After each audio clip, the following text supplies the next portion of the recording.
Are you ready for another bedtime story? Here's another fun one.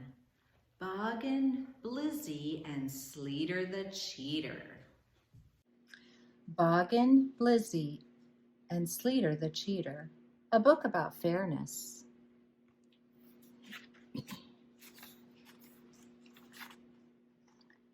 If you're ever out walking and go too far north where the winter winds whistle and snow gushes forth and blizzards are howling and polar bears growling and things are so cold not a creature is prowling, and still if you wander a teeny bit longer, the snow growing deeper, the sun growing stronger, you'll come to a village that's made out of snow, all the huts in a row with their windows aglow. The village of Fruzelberg you ought to know. A while ago, long ago, quite a while back, in a small hut at the end of the track, two Fruzel kids lived with their father and mother.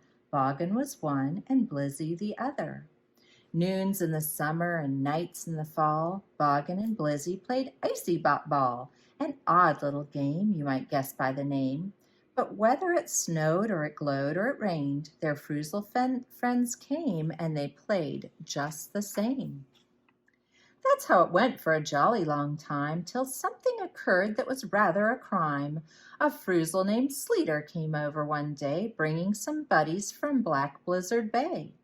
He came up to say that he wanted to play, but he thought that they ought to play different that day, and they sneered and they jeered and made quite a display. A contest is needed, said Sleeter aloud. Let's have us a match, we've got quite a crowd. It's us against you, and we get to start. See, I know the rules because I'm so smart. And then with those words, Sleeter flew like a dart, throwing the other team's players apart. The icy ball blasted into their net. That was the nastiest trick they'd seen yet. 10 points, shouted Sleeter. We're in the lead. And then he tripped Boggin. What a dastardly deed. For quite a long while, the game went the same. Sleeter the Cheater was showing no shame. The other team's goals were no good, he would claim, as tempers were growing as hot as a flame. He told them they fouled. No pushing, he growled. My shot, he howled. And then when he missed, it's a goal, Sleeter scowled.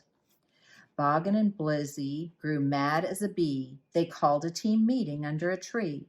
They're cheating, said Blizzy. That's clear to see. Since they're going to cheat, then why shouldn't we? From that moment on, the game turned to war. No one could tell who was cheating the more. They lied on their score, how tempers did soar. They fought, and what's more, icy ball wasn't fun like before. At the end of the game, both teams claimed they won, but no one said things like, my, wasn't that fun? Instead, they all shouted, we'll play you again. You'd better watch out, 'cause we'll whomp you then. So angry and jumpy, bruised up and bumpy, they all shuffled home, feeling nasty and grumpy. Boggin and Blizzy both sat at the table. They didn't eat much, for they didn't feel able. They fumed and they grumbled the whole supper long, till Dad finally asked them, Kids, what is wrong? It's Sleeter, that cheater, cried Blizzy aloud. He ruined our game. I hope he feels proud. It used to be fun to play icy ball, but with Sleeter the Cheater, it's no fun at all. That's too bad, said Dad, that they all cheated so. You must feel quite proud that you didn't cheat, though. Oh my, sniffled Boggin, but we cheated too. I guess that we didn't know what else to do. We've cheated, and that means we're just like old Sleeter. I can't face the world. I'm a miserable cheater. I'll hide in my room, keep it dark as a tomb. And Boggin dropped onto the table in gloom.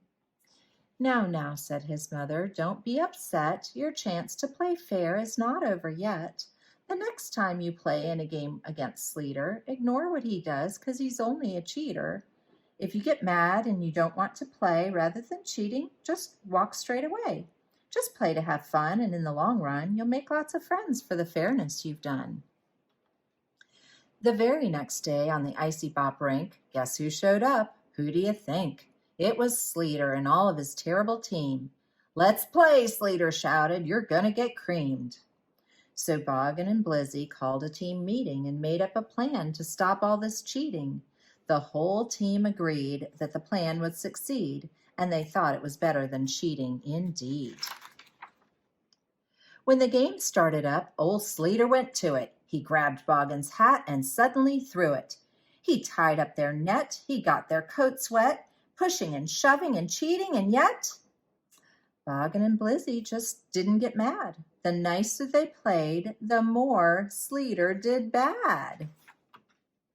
Soon, when the score had reached 90-0, Sleeter was feeling like quite a great hero, but some of his teammates were feeling quite badly. "Why don't we play fair now?" said one fellow sadly. "Let's play by the rules," another one said. "What does it matter? We're so far ahead." "Whose team are you on?" Sleeter screamed in a fit. "My team are the sissies. Then why don't you quit?" With those awful words, the ball game stopped dead, and Sleeter the Cheater's face turned all red. For all of his teammates were staring at him, staring and glaring and looking quite grim. "We're sick of this cheating," his teammates all growled. "We've tripped and we've pushed and we've constantly fouled. The other team wants to play fair, and that's good.